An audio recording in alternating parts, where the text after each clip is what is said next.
my type. Tampa Bay, let's roll. It's game day. Rays on the diamond, bolts in the sky. Bucs on the goal line, Bulls ride or die. From the tailgate talk to the bright field blow, you know where to go. It's the JP Peterson Show. Yeah, it is. Yeah, it is. Oh, we got the new Wi-Fi camera working. Wow, we are stepping up to the big time. Look at that thing. We can like zoom on this thing. I can zoom out. I can zoom. I better not do that, huh? It's a little bit of everything. Good morning to you, IndyCarTim. How are you as you laugh at me in technology? That's funny, huh? That is funny, isn't it? I needed that giggle this morning, that's for sure. Man, when I got it all hooked up and it worked, I was like, damn, okay.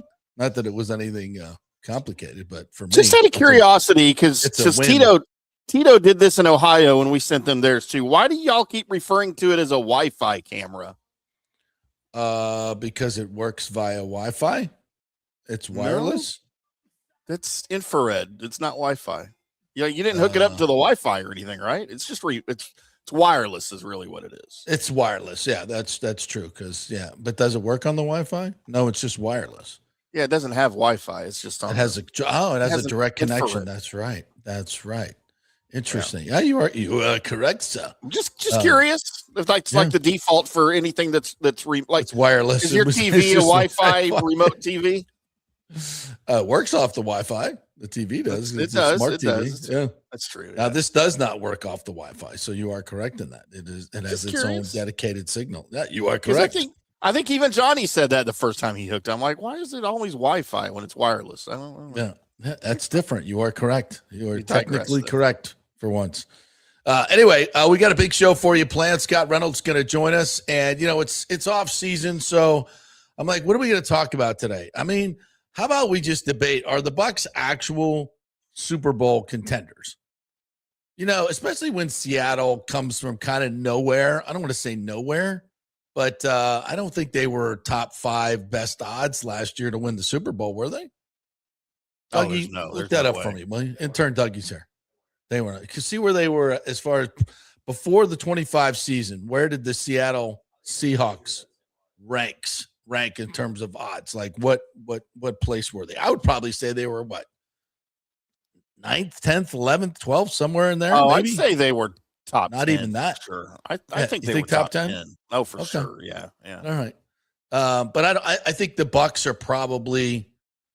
I mean, are they even in that top 10 consideration this year in terms of odds? No, there's no way. There's 7.5. The over under for them right now. Is it still at 7.5 or is it 8.5?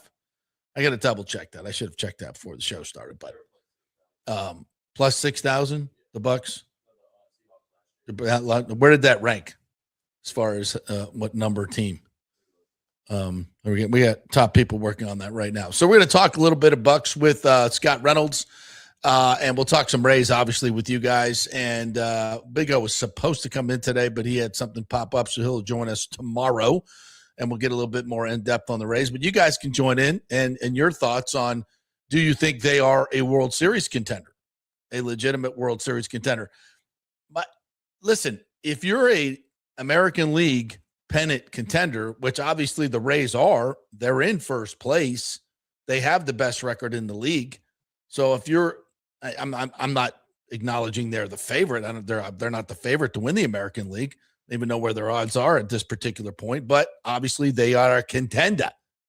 And if you if you win the American League pennant, obviously you're in the World Series and anything can happen. So you look at this team and you're like, no, they're not a World Series contender. But then you look at the record and you go, well, I guess they are. So we could dig in a little bit on that today as well. I want to talk some World Cup. Timmy, I know it's a slow summer, but I'm absolutely captivated by this World Cup. I watch every freaking game. I would never have seen this coming. Yeah, I don't know why. I'm watching the Germans get ousted by Paraguay yesterday. The Dutch get ousted. I mean, it is a now upset city. And before I was like, listen, there's no way the United States is going to win the World Cup. But now all these contenders, these true contenders, are falling away in the knockout round. The pressure is just unrelenting. And two of them went to the penalty kicks yesterday. I mean, and the penalty kicks, I loved actually the discussion. There was a discussion, and I can't remember which stars they were talking to. I think it was Abramowitz or whatever that guy's name is, Z, that they have chatting. Mm-hmm. And they were talking about the absolute pressure in a World Cup knockout stage game taking penalty kicks. And I was like, yeah, that's got to be some pressure. But the way they were verbalizing it, it was like life or death. It was literally like life or death, taking a penalty kick. Like Scott Norwood field goal in the Super Bowl pressure? Yeah. Yeah, I think if you can liken it to anything in American sports, it's lining up a field goal to win a Super Bowl. That's the amount of pressure on you and it's almost worse than that. It's from 40 yards and in, because a penalty kick should be easy for the penalty kick taker. And like, it's a huge goal. You're 12 yards away. If you've ever taken a penalty kick, like just done it for fun, it's hard to miss. Even so for full disclosure, I'm actually Googling right now what the F is a penalty kick in soccer. You have no idea what a penalty kick is. No, God. It's like a penalty shot in hockey, right? Like, I get it, but I'm trying to figure out why you're awarded a penalty kick and how far away it is and like what the circumstances are around it. Yeah. So when you play, so in the World Cup, when you play 90 minutes and you don't have a winner, then you play an extra 30 and plus stoppage time. And if there's no winner declared at that point, then you go in the overtime, the extra time, the half-hour extra time is 15 minutes, blah, blah, two halves, and it's not sudden death. So if one person scores, you got to play out the full 30. And if we have no result after that, then it goes to penalty kicks, best of 5, and then sudden death. And the chances, I think the chances of making a penalty are somewhere in the 80%, just in general. But it seems to become much tougher in the World Cup with all the pressure. I mean, you guys that literally could hit the frame with their eyes closed, and you tell them just hit the frame, they could do it. But with this kind of pressure, they're sailing it high, they're hitting the post, they're missing the frame entirely from 12 yards, which for a professional soccer player is just unthinkable. But that's what the pressure is. And when you think about it, I mean, the guys are literally talking about like your career.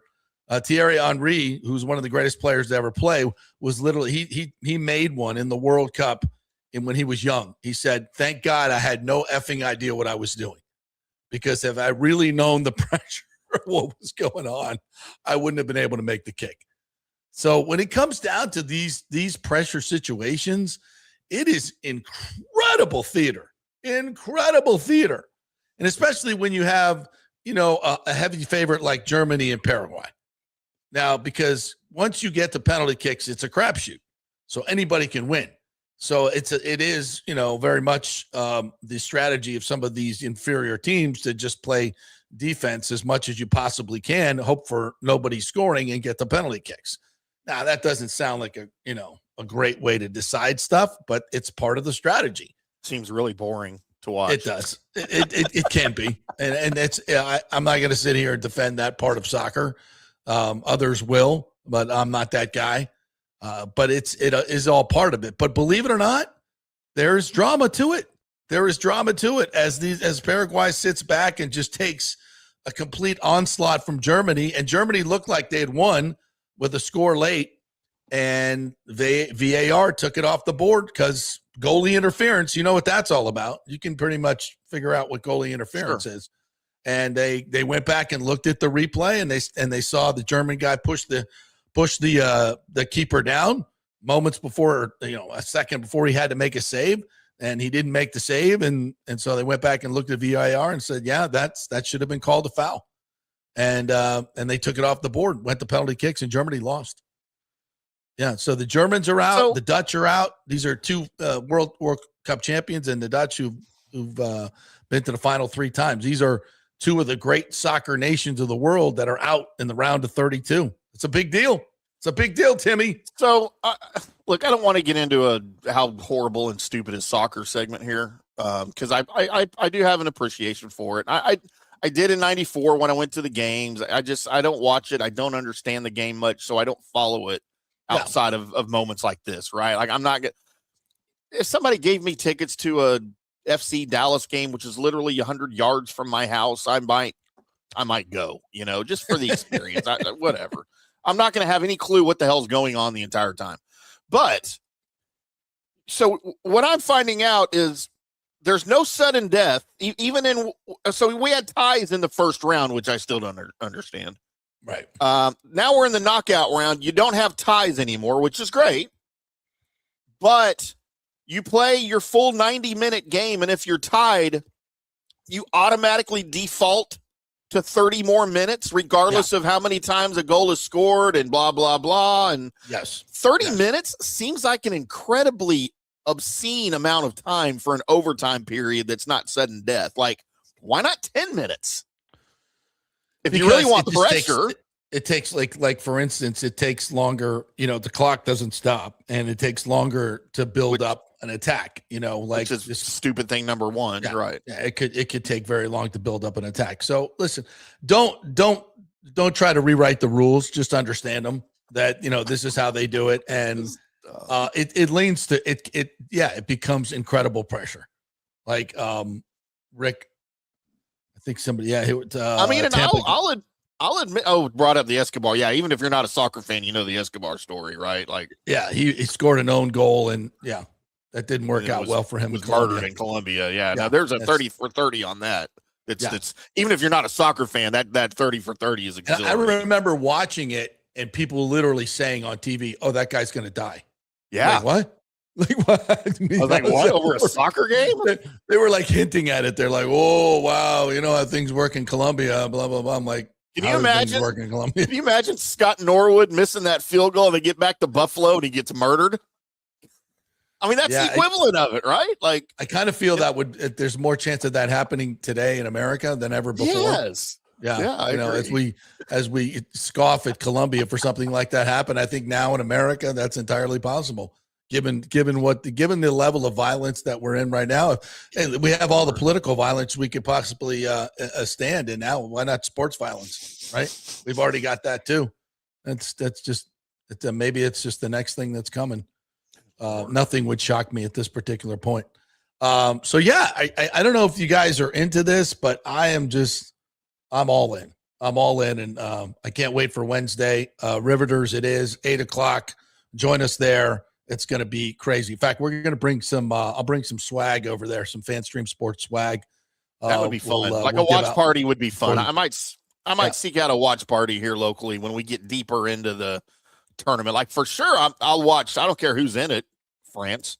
I'll watch the final for sure. Like, there's no question I'll be in on that. And maybe even as we get closer, whatever their conference championship equivalents are, whatever that's called, I'll watch that. I'm sure, but I might seek out a watch party here in Dallas. If anybody here in Dallas is listening, and of a watch party I need to go to. Yeah, I think you'll enjoy yourself. I think you get dressed up in your patriotic gear. I'm not wearing a scarf. You don't have to wear a scarf. Just a July red, white, and blue T-shirt, hat, whatever you got. Just a little bit of something to be patriotic, and I think you'll enjoy yourself.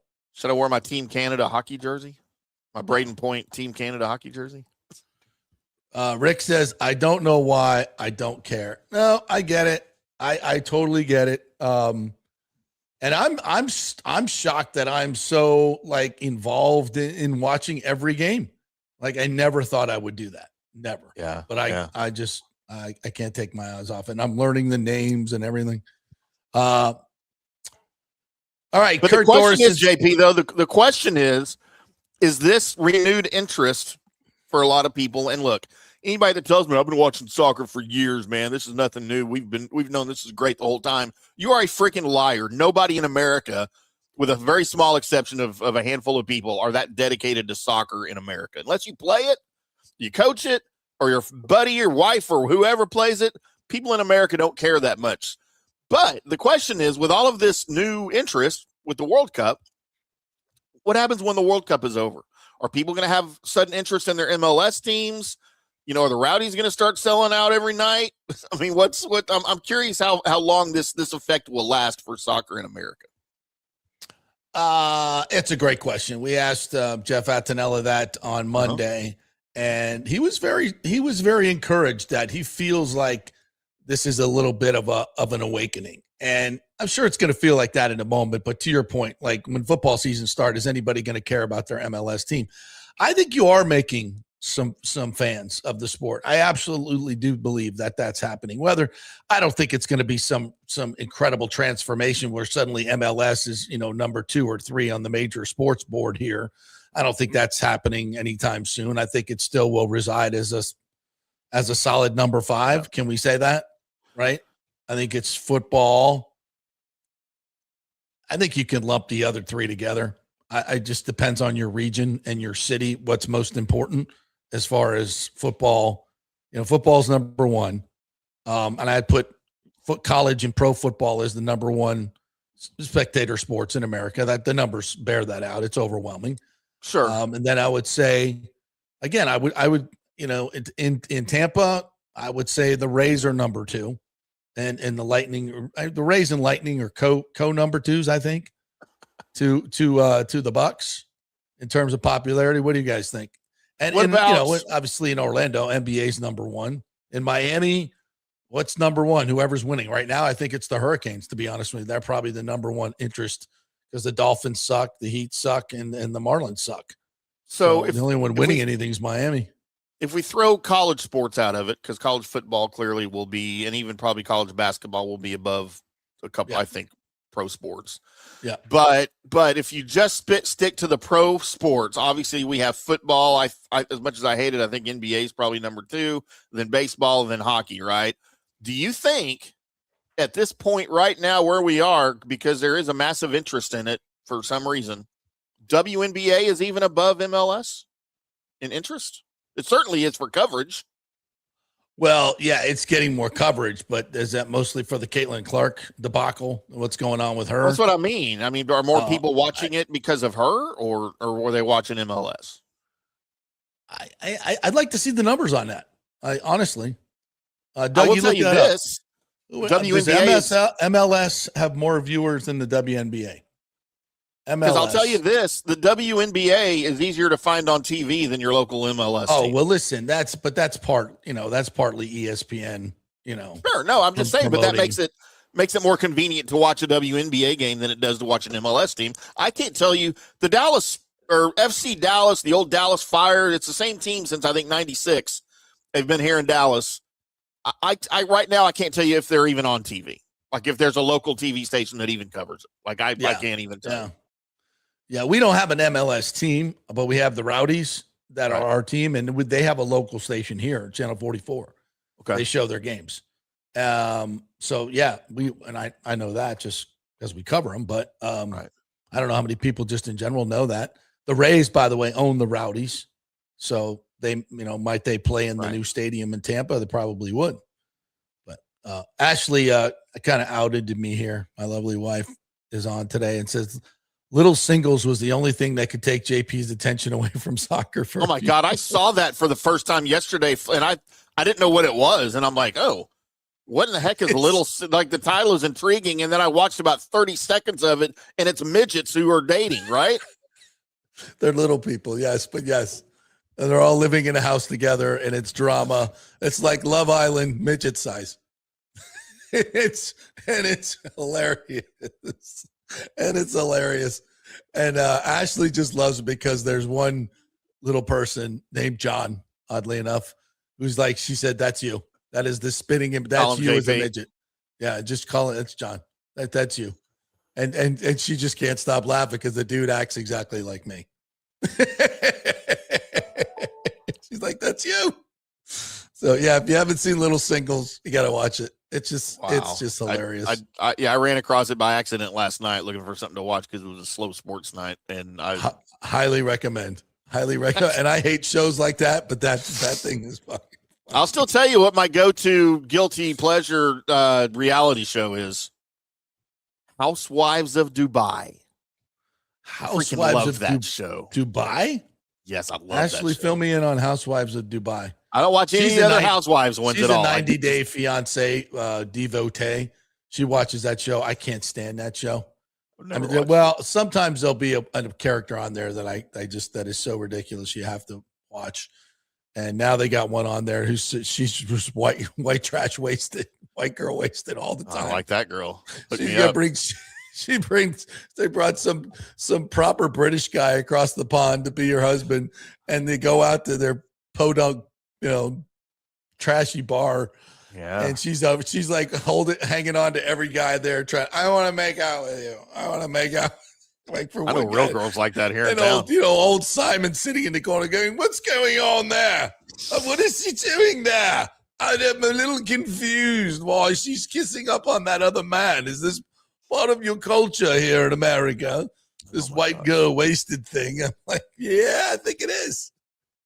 I don't know what you think you got yourself into there, Simon, but I don't think that's going to last.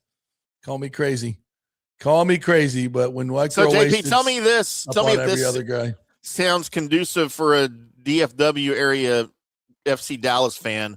Their matches, they're not games, they're matches, are available on Apple TV, but not your normal Apple TV subscription. You have to buy an MLS pass on Apple TV to watch FC Dallas games.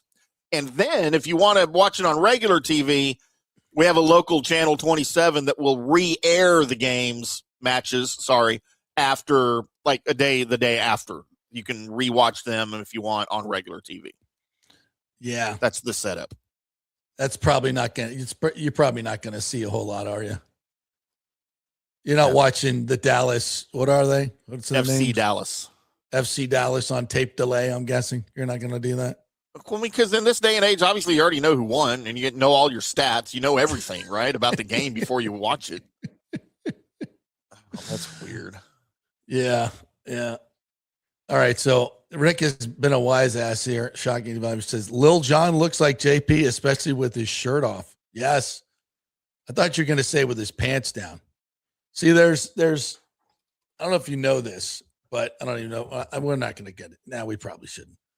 But Ashley is fascinated by the fact that, wait, are they full size? Yeah. Like that's part of their anatomy that's supposedly like regular size. So it's not proportionate. Correct. Is what you're saying. Okay. Yes. So this may be a myth that little people tell everybody else, in which case, well done. And I don't want to find out, but Ashley is fascinated by the whole thing. And I'm like, I don't really want to know that. Really don't. Anyway. JP, we have breaking news. We have the little JP here for you. And there he is. All right. Just so everybody knows what we're talking about. And he is JP in his 20s. He is a party animal. He is the life of the party. And Ashley just can't stop laughing. Yeah. All right. Yep. So yeah, if you get bored in this summertime, check it out. Little singles. Alex Nunn says Caitlin Clark populated the WNBA, in my opinion. She did. And I actually heard, was it Acho? I think it was Acho, Sam Acho, have a take yesterday that the WNBA would be better off without Caitlin Clark.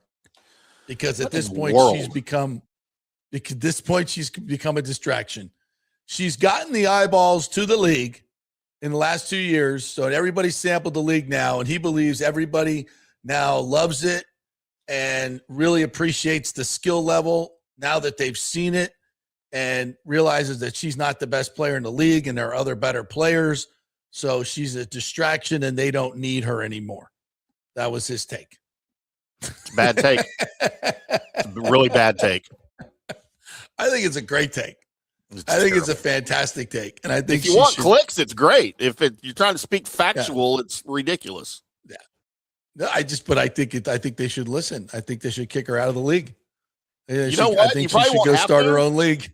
Because if I'm her, I'm going to play in Italy and make way more money than I'm making in America right now. The stupid WNBA that doesn't appreciate me, that left me off of their 30-year anniversary poster, even though I am literally the most popular player that has ever played in your league, and I'm current.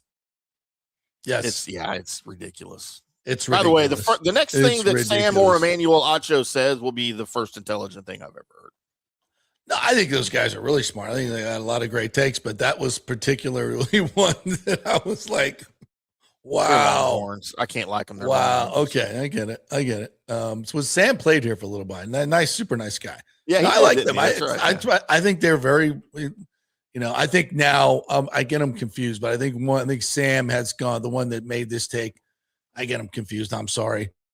But he's kind of gone color commentary for either NFL, sometimes on one of the D teams, I think, either college or I can't remember which one. I think it's Emmanuel though. So it's Emmanuel and Sam, right? Okay. Is that? Yeah. He has become like he's gone the Ryan Clark route. At first they were super. Lord. And then they got wind Clark. That the more outrageous they're, more they dig into the racial division part of it, the more the Skip Bayless effect. It's the Skip Bayless effect is what it is. And once you go there, to me, there's no coming back. Once you become a race baiter, I think it's hard to get you. I still love Ryan Clark, man. I thought he had some of the best takes and the best analysis, and now all he is shock value, and it's just it's terrible. Yeah, but it's good you're business. Welcome to come on our network anytime you want, though. It's really good business, though. They have found really good business. Yeah, I get it. Rick says, "White girl wasted." That's Tim at 90-minute fiance at Applebee's. I mean, I've had relationships that didn't last 90 minutes. So, yeah, he like when he goes on the app, the Bumble app, like that's one of the categories he wants. Like it'll be like, younger. Well, I've never been on Bumble because I can't afford it. Blonde and white girl wasted. That's my target demo. I like the white girl wasted girls. Yeah, I've never been on Bumble because I can't afford it. I'll be real honest. I've tried. Really? That costs money? All of the dating apps cost money for guys. And some of them are like 60, 70, $80 a month. Wow. That's why I'm on Facebook dating. It's free, but you get what you pay for too. Well, I don't know. That could work both ways. That's what I mean both ways. Yeah, I mean both ways. Blue Shiesty says, "Don't ask me how I know, but I know that little people wieners are regular sized. Despite the name, they don't have any bones, so unaffected by the dwarfism gene." All right, Pooh Shiesty, I have to ask you how you know. You know what? Why did I know that the Petermans would have that information for me if it was brought up? Why did I know that you guys would come through with the actual information? So thank you. Thank you or no thank you. I can't decide what I want to do with that. All right, let's take a break. When we come back, Scott Reynolds is going to join us. I don't think he wants to be part of this conversation whatsoever. But we'll get back into the dumpster in the second hour after Scott's gone. We'll get back in here. So never fear. Never fear. I don't think I like that laggy shot anymore. It's distracting me. There we go. Get the yellow. Why is this one yellow? I don't get that. Anyway, who cares? What she said. We are brought to you by the great folks at the Gold and Diamond Source. Boy, do I have a live read for you guys today. If I can read. Oh, that's not it. There it is. We are celebrating 250 years of freedom and the 4th of July. Of course you are, you great patriots, Julie and Steve Weintraub. The Golden Diamond Source wants to help you celebrate by offering $1,000 gift card match, USA. From June 30th, that's today, to July 1st, that's tomorrow. Purchase up to a $1,000 gift card and they'll match it, giving you up to $2,000 in spending power. That's the American way, dadgummit. Golden Diamond Source is proud to say that most of their jewelry lines are made in America. How about that? American family owned, trusted for over 40 years. Awesome patriots. They are even open on the 4th of July with special holiday hours, 10 o'clock to 5 p.m. And then we can all go watch the fireworks after we get our shiny stuff. Then we go blow stuff up. And you get the gift card match, $1,000 gift card. they'll match it, give you up to $2,000 spending spree at the Golden Diamond Source. What could be better? Fireworks on 4th of July. That's what could be better. Back in 3 with Scott Reynolds. Pitch Roofing believes giving back is part of doing business the right way. That's why they proudly offer exclusive discounts to those who gave the most to our communities, including veterans, first responders, seniors, and teachers. And for listeners of the JP Peterson Show, there's even more good news. Pitch Roofing is now offering a special discount just for fans of the show. With so many roofing companies coming and going in Florida, it's important to choose a contractor you can count on long after the job is done, especially when it comes to honoring your warranty. Pitch Roofing is built for the long haul with a reputation for quality, transparency, and standing behind their work. Whether it's a repair or a full replacement, their team delivers honest guidance, quality workmanship, and no high-pressure sales. Call 727-67-PITCH, 727-677-4824, or visit pitchroofing.com to schedule a free estimate. Pitch roofing done right. Big thanks to Italiano Insurance, the great folks over there. They will soon be part of Gallagher Insurance. A little name change, but same great folks, same great customer service you've known for over 65 years.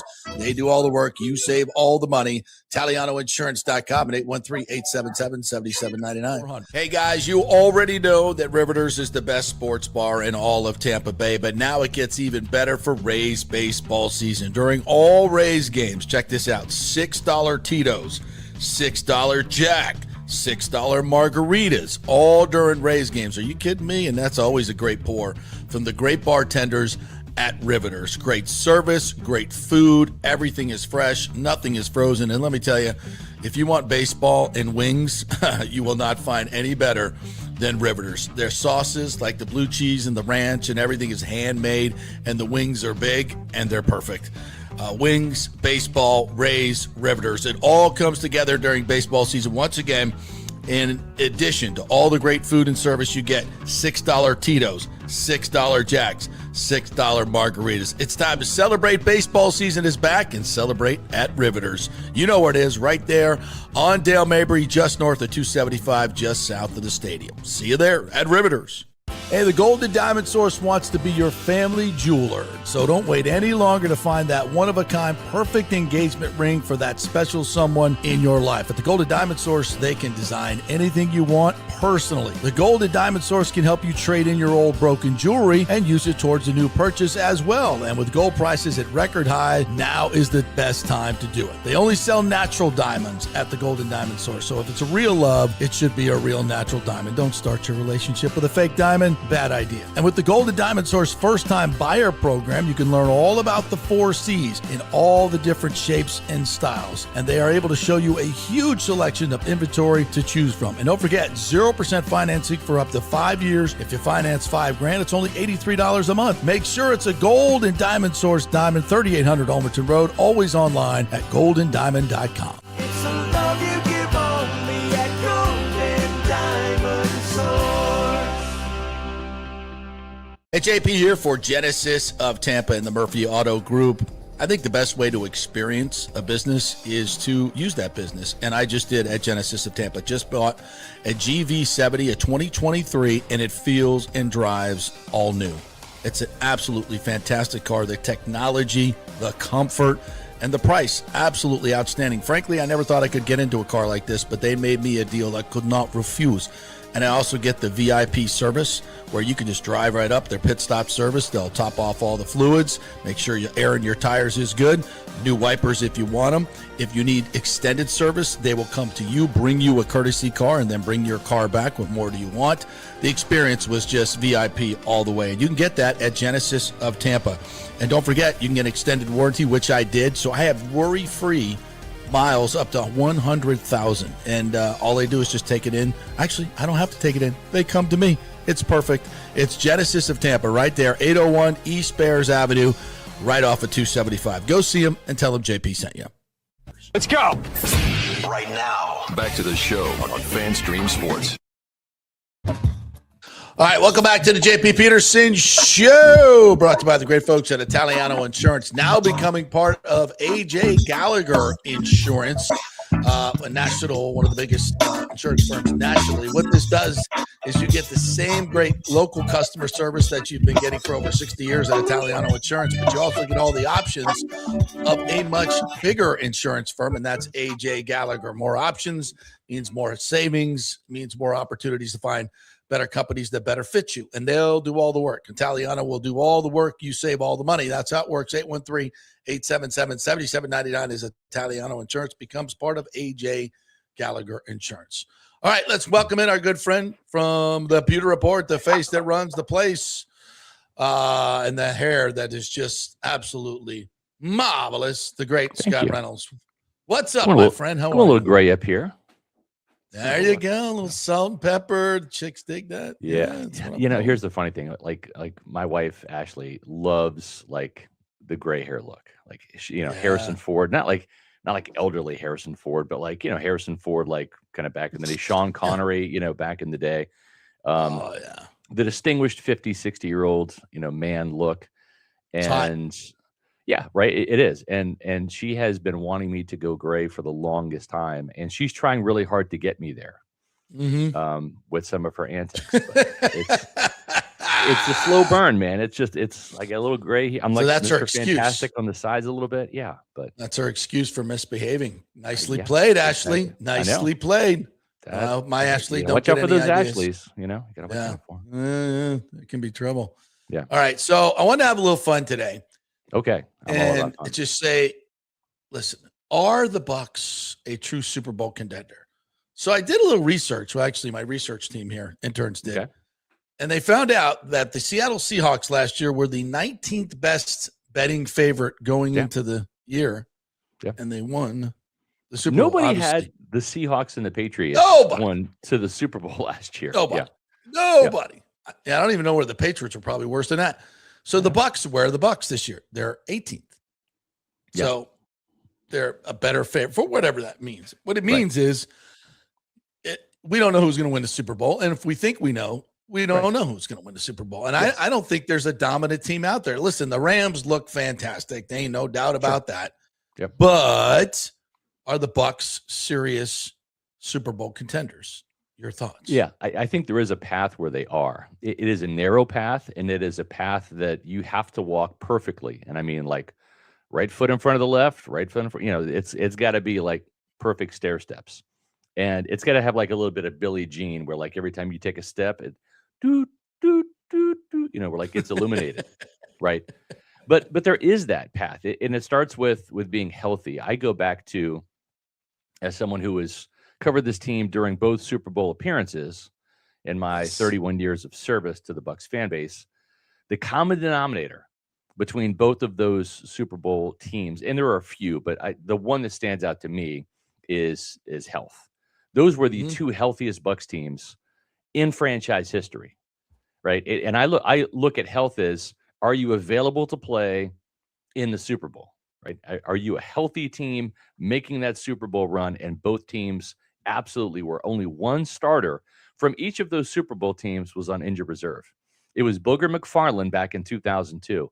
Love Booger, but the nose tackle was probably the 10th or 11th most important position. Actually, it was 10th because the strong side linebacker was the 11th most important position out of the 11 on defense back in Monty Kiffin. So they won a Super Bowl with Chartrick Darby and Buck Gurley rotating at nose tackle next to Warren Sapp and Simeon Rice and Greg Spires. Right. So that was it. Otherwise, perfect health. You fast forward to 2020, and O.J. Howard went on injured reserve after the Chargers game. He was, at the time, even though he's a first-round draft pick, the third best tight end on the roster behind Gronk and Cam Brate. Right. The other guy that was on injured reserve happened in the Washington playoff game, Alex Kappa. And Aaron Stinney filled in admirably. And again, that offensive line had Tristan Wirfs, who was a Pro Bowler out of the gate at right tackle. Even though he didn't make the Pro Bowl that year, he was that caliber player. Yeah, Donovan Smith playing the best football he's played at left tackle. His best year. Ali Marpet and Ryan Jensen. And that's it. They were That's a healthy badass offensive line. It was. Really good. There's no doubt. So the path for the Buccaneers has to start with something that didn't happen last year, which is you got to be super healthy. And go back to that 2023 team, which didn't have the firepower, but I don't think there was a starter that missed a game for Dave Canales on offense in 2023. It was pretty remarkable. They got to be able to channel some karma, some luck, whatever you want to call it, and start there. Then the other applicable thing is dominant defenses, dominant defensive performances when it matters. Both of the Bucs defenses were dominant in the Super Bowl. So, and it wasn't just the Super Bowl. They had games. Free agent quarterback, by the way. Free agent quarterback. Both have free agent quarterbacks. Exactly. So there is a path where that could happen. It's going to take all the dominoes falling in the right direction at the right time for Tampa Bay. But from a talent standpoint, and you have to have talent, right? Talent does win some games. It's not the only component, because talented teams. That Seattle team had some talent. There's some really talented Seattle team had some talent. Yeah. So it's going to take a lot of talent, and this team is more talented. And Bruce Arians, we had him on the podcast a couple weeks ago, and he even said this defensive front is the most talented since the 2021 defensive front. Now, is it as good? I don't think it is, because you had Jason Pierre-Paul, Shaq Barrett, and Ndamukong Suh. Yeah. You had Levante David in his prime back then.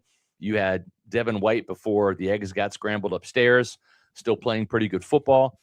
So it's not as good as the 2021 defensive front was, but it's better than the 2022, 2023, 2024, and 2025 unit. And that, coupled with an offense, if it can get back to that top 5 ranking that Liam Cohen had him in the 2024 season, that could be enough of an X factor to lift this team to 10 wins or more and get them on a playoff path.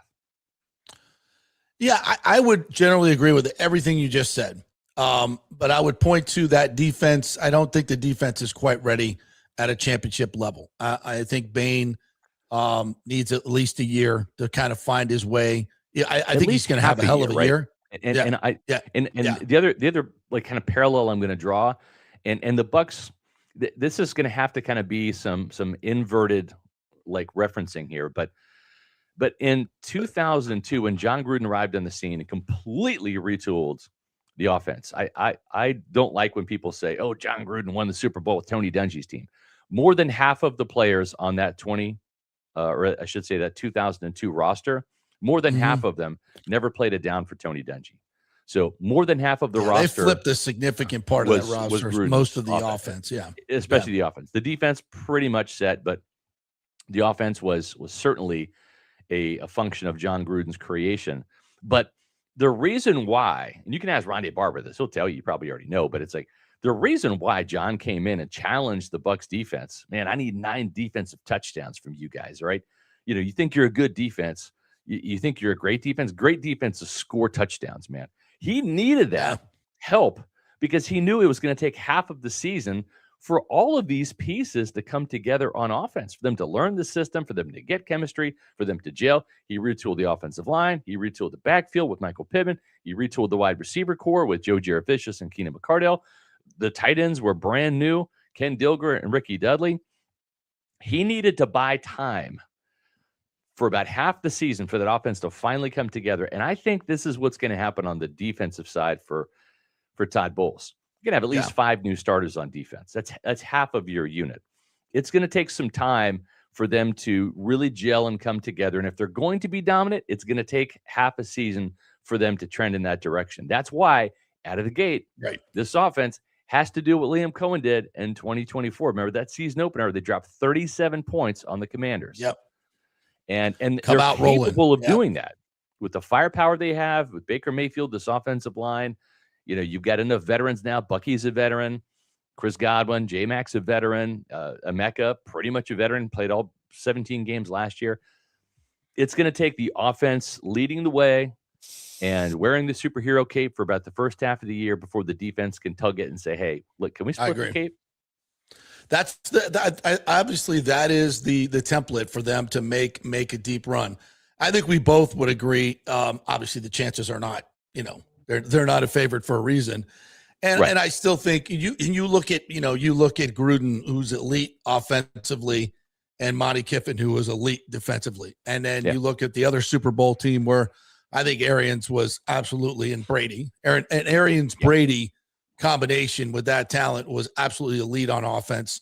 And defensively, they got the job done in the playoffs, especially with Todd Bowles, who I think is a really, really good defensive coordinator when he's just the defensive coordinator. Clearly, being a head coach in the DC has not worked out well. He's well below 500 as a record. And I think it makes a difference. And I think it made a difference in the Super Bowl. So I don't think they have elite coaching. Offensively, I think they can be really, really good. I think they could be really, really good. Zach has not proven himself as an elite OC yet. I think he could have a really good year, so he may be on that way. But I think the hope, the caveat here, and the hope is that, and I'm with you, Zach has not proven he is elite. But at the same time, he comes in with more play calling experience at this level than Liam Cohen had. Certainly more than Josh Grizzard and Dave Canales had.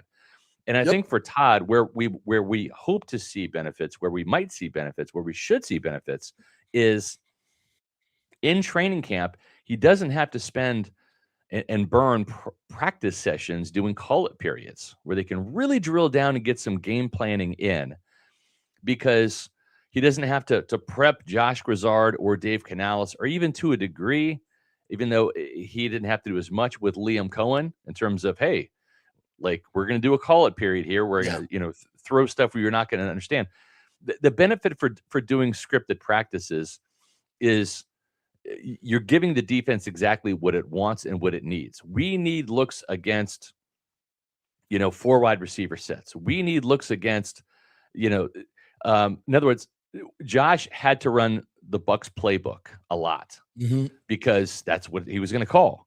In these scripted practice periods, you can get the offense doing some things that are non-Buck-like that Todd Bowles' defense needs to work on and needs to improve against. And so those are some valuable periods that Todd's going to have at his disposal now. And he's going to be the one calling the plays rather than standing on the sidelines next to Dave, hearing what Dave's calling, asking Dave questions, and having Larry Foote or George Edwards call the plays. Right. So to me, I think that could be the catalyst for a better performance from Todd Bowles as a defensive play caller. And if he can have the trust that Zach Robinson is going to do some things, then he doesn't have to meddle with the offense like he did in the Carolina game, where he told Josh Grizzard, we need to run the ball 30 times. Josh, we're going to run the ball 30 times. And Josh, and I've had this conversation, Josh was like, we just put up 28 points on Thursday night against the Falcons with Mike back and J-Mac back. Yeah, and had we not put the offense in the deep freeze for the fourth period, fourth quarter, after we got the 2-score lead, we would have scored more. Yeah, exactly. So there is hope that Todd Bowles can be more of the defensive coordinator on game days rather than have to be helpful. The overall game manager. And listen, and that can work if you have two play callers that can get to a good / great / elite level, whatever that looks like. That's Monty Kiffin and John Gruden working extremely well together, where John's like, Monty, you got the defense, man. I got the offense. Monty Kiffin was the head coach of the Bucs defense. And I don't know if we're there yet with Zach Robinson being the head coach of the offense and Todd being the head coach of the defense, but that's ultimately what you aspire to be. And I think that's even what Jacksonville accomplished last year with Anthony Campanile over there on the defensive side. Liam Cohen just gave him an immense level of trust and say, I got the offense, Anthony, you got the defense. I think that's what you got to do to be successful. Yeah. Yeah. I think it's too hard to try to meddle in everything. Yeah. And I think that proved not good for Bowles in the second half of last year. I agree. All right. Now, the other thing, I know you've seen the interview that Baker did when he was in Norman. Yeah. I thought my takeaway was this is completely different tenor than what we saw. I mean, like 180 degrees. Yes. And to me, what it tells me is over the last 2 weeks where this has been a national story, the Baker contract has been a national story. I think Jason Light and I think the organization has paid attention. And I think they've listened to the locals and the nationals and everybody has, I think, said, for the most part, what are we doing? Like, we both want this. Let's come together. Let's get this done. Sure. Neither one of us, we don't want to go date somebody else. We don't want you going anywhere else. We want to put the ring on your finger. Yep. You want to be here. You don't want to. Let's just make this happen. It seemed like a much more conciliatory, we're going to get this done type deal. Would you agree with that? Totally. And it might have also been a little bit of gamesmanship from Baker Mayfield. Baker's not stupid. He's, if there's one knock about Baker, and it's not towards Baker, it's just literally about Baker. Nobody really gives him credit for his football IQ. Nobody really gives him credit for his brains, his intelligence. His emotional smart intelligence is really good. Yes, but a lot of people knows how to read the room. Grit, moxie, toughness. He's got all those things. He's got a live arm. He can scramble. He's Houdini. But nobody says, he's really good at the X's and O's. He really has a good football IQ. And I think he's got a tremendous IQ in general. And so, listen, as part of negotiations, they're going to start low. You're going to start high. Like, that's to be expected. Baker understands the gamesmanship of contract negotiations and his role in it, which is to use the media, right? Agents use the media, teams use the media. They put little things out. Reporters get on podcasts and write stuff and talk about it. Like, that is part of the negotiation game. It's the dance. Exactly. Yeah. And so I think it was the opening salvo from Baker, where it's like, I'm going to put you on notice, put you on blast a little bit. But then my second shot is not going to be like a salvo. It's going to be like, hey, we need to meet in the middle. We got to find some common ground. We got to make both sides happy. And ultimately, that is the thing that makes a good deal, when it's win-win. When both sides feel like they won, that is the ultimate deal in any area of business. And I think Baker wants that, and the team wants that. Why? Because they're on the same team. They're on the same team. Baker's a Buccaneer, and the Buccaneers are doing the deal. So Baker also understands, and even that he wasn't here for Tom Brady, he replaced him. He understands Tom Brady made $25 million here. He was never the top 10 quarterback in terms of salary when he was a Tampa Bay Buccaneer. Why? Because he had Mike Evans, and he had Chris Godwin, and Ali Marpet and Ryan Jensen, all these massive contracts on the team, the Shaq Barretts, the Jason Pierre-Pauls. You got to make all the puzzle pieces fit. Mm-hmm. And if you take too large of a piece of pie, it's going to cost you a Bucky Irving when his contract comes up. It's going to cost you a Jalen McMillan when his contract comes up. It's going to cost you Cody Mauch, right? And it's ultimately going to have a negative performance on you. So if you take a fair market deal, and he has seen Mike Evans do that, Mike Evans, he's not just a Hall of Famer or a Bucs Ring of Honor guy. He's a Mount Rushmore guy. He's one of the 4 best Buccaneers of all time. And he saw Mike not be the highest paid wide receiver, not be a top 5 guy, barely a top 10 guy. Right. And it worked because it helped Baker get his 3-year, $100 million deal. So I think Baker understands all of the economics of this. This is just the dance, as you aptly said. This is just a little bit of the negotiation tactics. They're going to come together. Both sides are going to be happy with the deal when it's done. It's just a matter of timing. And JP, when do deals always happen? At the deadline. And it might not be the start of training camp like Baker wants. The real deadline for this deal is not on Baker's timetable, because he's already said he's going to play. Right. The real deadline is before the start of free agency. And that's when I think this deal is going to get done. If the deal does get done prior to the start of the season, it will be Baker conceding more than the team and going down to the team's level in terms of what they want. And if Baker wants to do that, he's welcome to do that, because it's his contract. He gets to agree to the terms that suit him. If the team says, we'll pay you $50 million, right, Baker's okay with that, then that's the deal. But this might go into March of next year, which I wouldn't be surprised, because that's typically when these deals get done, on the deadline. And if I were the Bucs, and I will use this relationship analogy one more time, I'm committing to Baker before the season.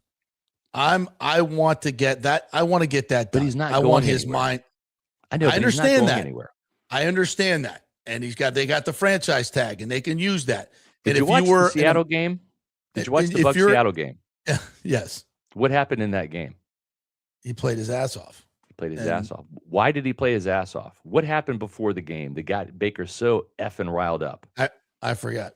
There was a fan in the stands. Oh, right. Before the game that just was talking shit to Baker.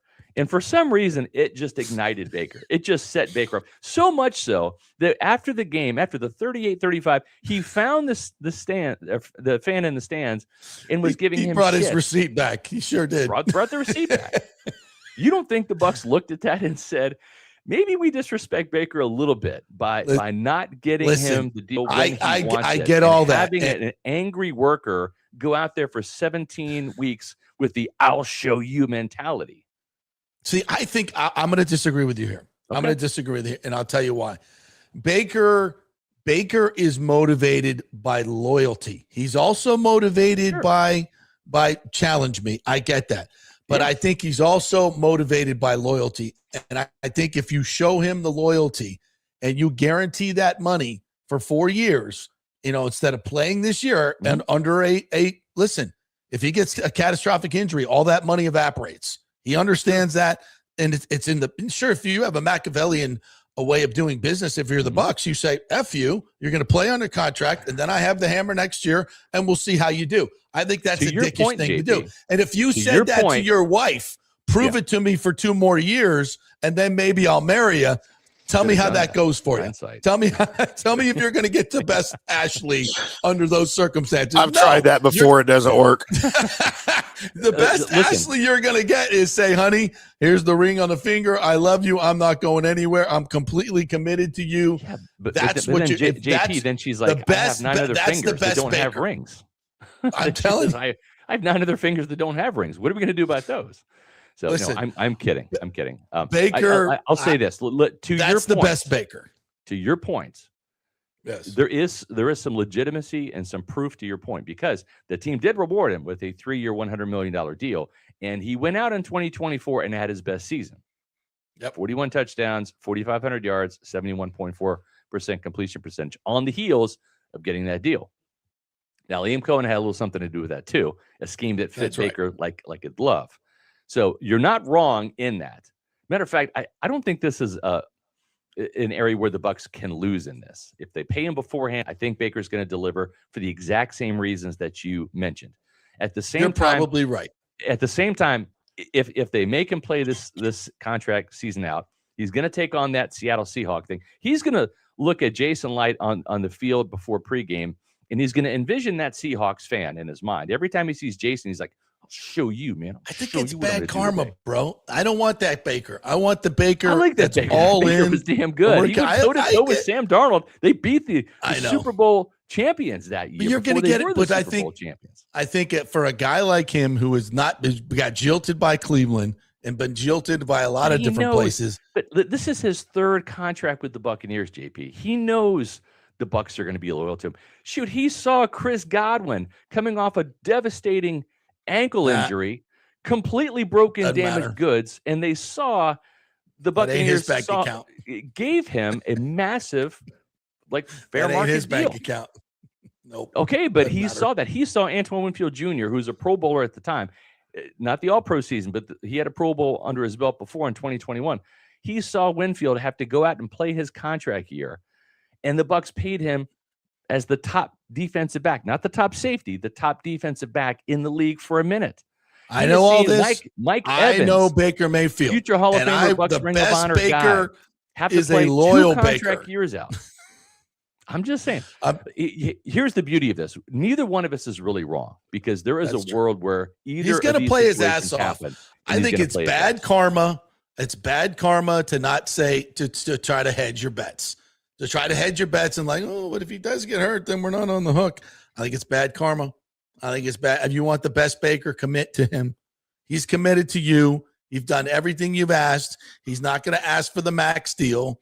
If he's asking for $250 million guaranteed, forget about that. Yeah, I'm going to give you 170. 170. I go 150. Okay. 150, 160. We're in the neighborhood. We're in that neighborhood. $50 million, right? That's 3 years of $50 million guaranteed. Purdy got 173. Okay. Okay, at 53 AAV. Purdy has a lot more I think taxes to pay out there in San Francisco, though. He does. California. So I think we're in the neighborhood. You guarantee him, and if you're Baker, you jump on that. Jump on that. Guarantee me 160, 165. We'll meet in the middle. That deal should get done overnight, and I think that's where they're going to be. They should. Yeah. We'll see what happens. Yeah. Hey, last thing. Somebody asked me to ask you about Bruce Arians being confused or perplexed why Mike Evans left. I think I know why. I think I know what too. Oh, I can't tell you. So he can't. I obviously Bruce would not understand that part of the reason was Todd Bowles. Todd Bowles. He doesn't believe in Todd Bowles like he believes in Mike Shanahan. That's what I would tell Bruce. And Bruce would say, "You're wrong. You're wrong, JP. You don't know what the fuck you're talking about." But am I wrong? I am not touching the Mike Evans thing with a 100-foot pole. Why not? Come on. Can't do it. That's Mike's story to tell, not mine. I'm missing something here. Then what am I missing? It's my what am I missing? Bruce said what? I'm going to. I didn't listen to the interview. I'm going to pull the Diva Athlete. Careful. I'm going to pull the Diva Athlete card. Next question. Tread lightly. So I got to go listen to the Pewter Report Bruce Arians interview to get my answer. Bruce didn't disclose it. I didn't disclose it, but what? What am I missing? He's a 49er. Next question. Let's worry about those who are here, not those who aren't here. There we go. Thank you, Tim. Thanks for that lifeline. Yes. I love it. All right. Yeah. You got the best of me there. I'm going to report on Chris Godwin Jr., Emeka Ibuka, Jalen McMillan, Ted Hurst. Are you mad at Mike? Cam Johnson. No, not at all. Love Mike. Absolutely love Mike. Love Mike to death, man. What's this all about? Am I stepping in some poo here? No, it's just he elected to play in San Francisco. He's got his reasons. All right. He's got his reasons. And Bruce doesn't. Leave it to Rick to stir the pot. Listen, all right.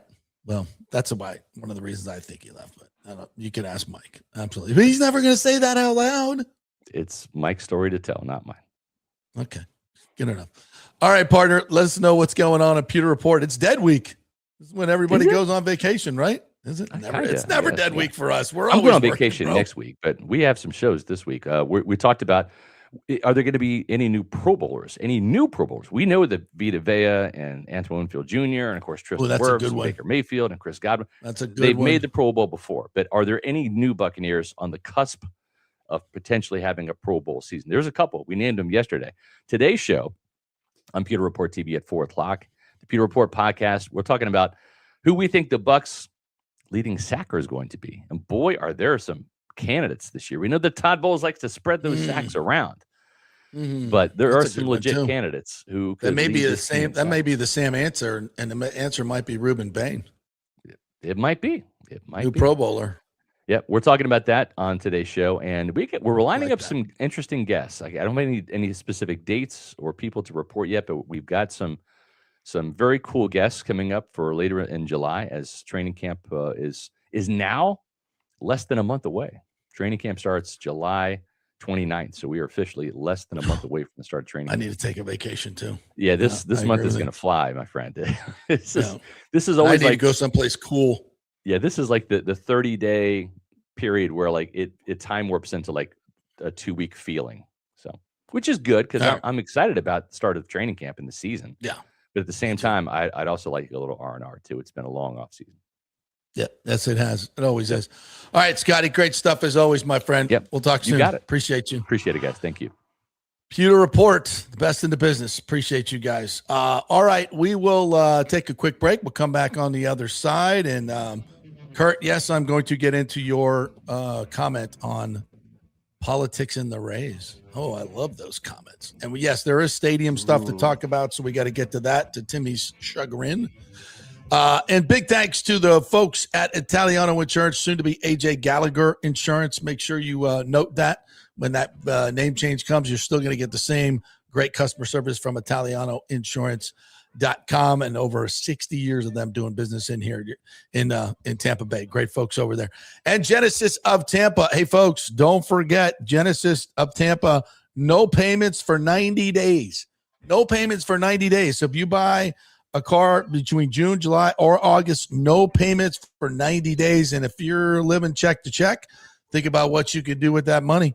Catch up on some other bills. Absolutely. And you need a new car anyway. Go get that GV70. I got a pre-owned. Absolutely freaking love it.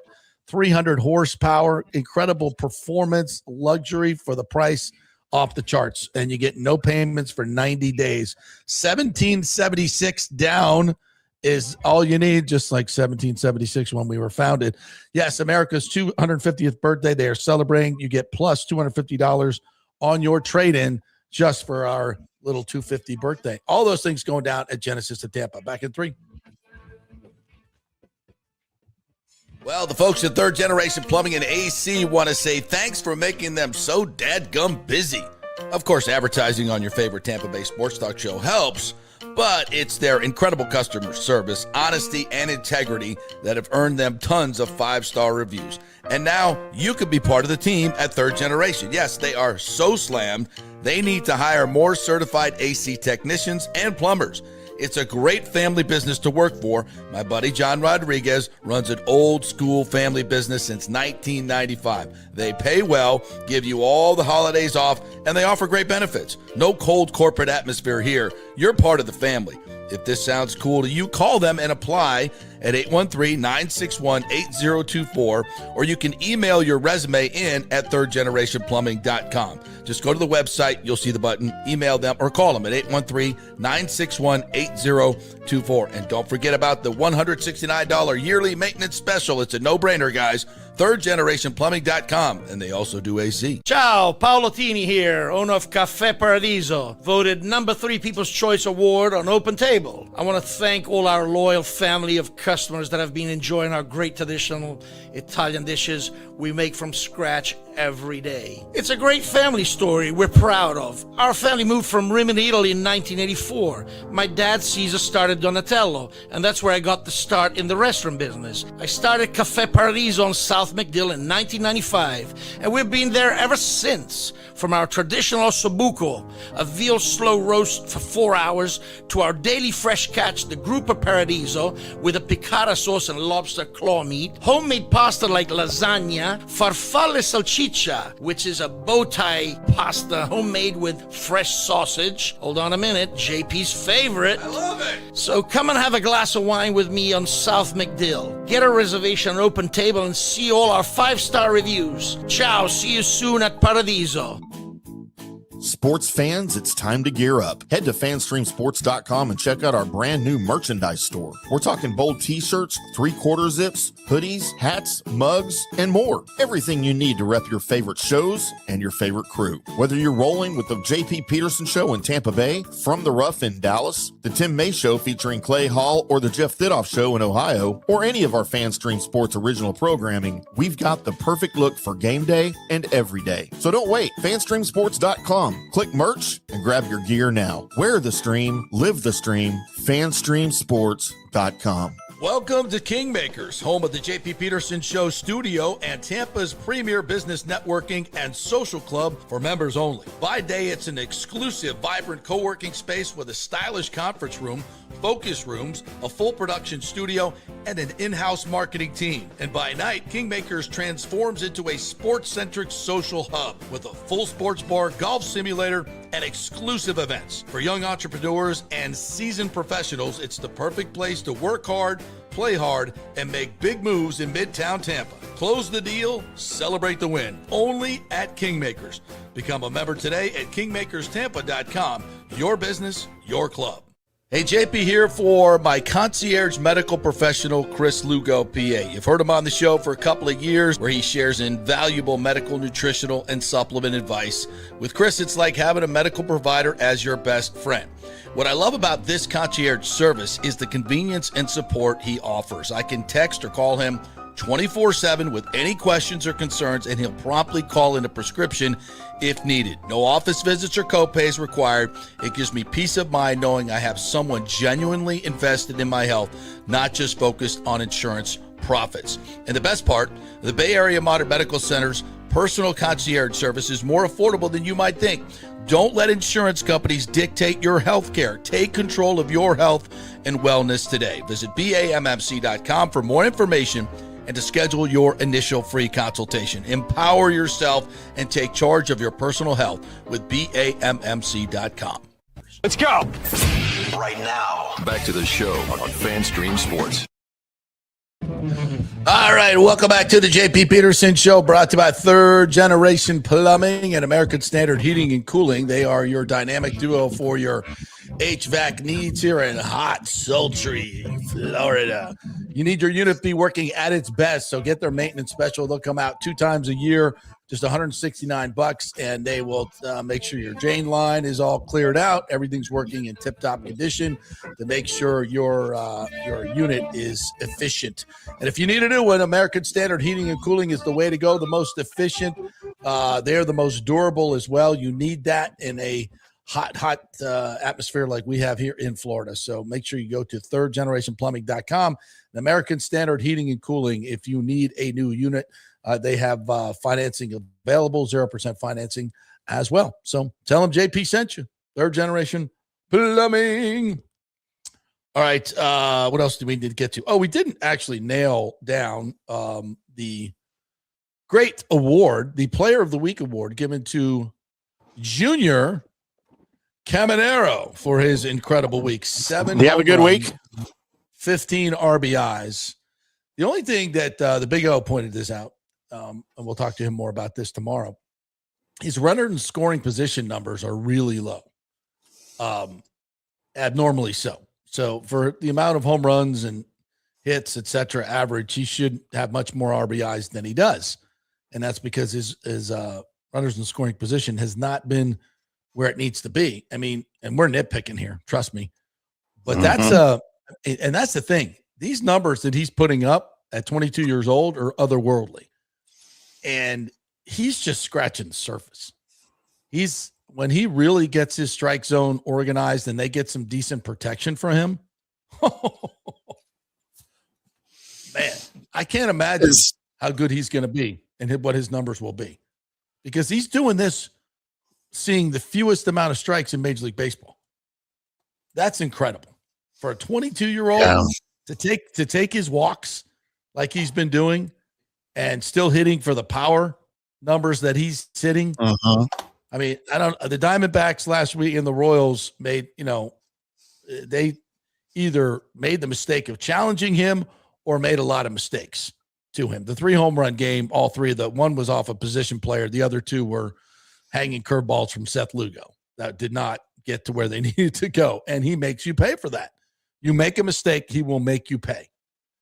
But again, as good as his numbers are, there's room for improvement, especially in the runners in scoring position numbers, which I think are below 200. So imagine when this guy gets protection and starts hitting at the, just regresses to the mean of where his numbers are, where his RBI, like he probably should have another 10 to 15 RBIs when all is said and done. Now, is he not focusing in or trying to do too much with runners in scoring position? I think that's probably the case.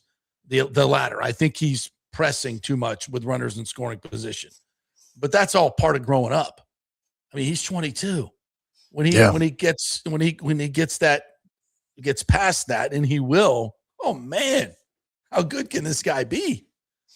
And I've seen some stuff out there, and I think it's just mostly trolls, but that will say, oh, well, don't worry, Neander's going to trade him anyway. Neander ain't trading Junior. That's ridiculous. That is not freaking happening. Well, we always trade those guys. Neander's not interested in winning. He's interested in getting most wins for the dollar. No, he's had to do that. He's been forced to do that by former ownership. It's a new day in terms of ownership. And I'm not, obviously they're not jumping in and going to 160 right away. We never expected that, this new ownership group. but they got it over 100 million for the first time.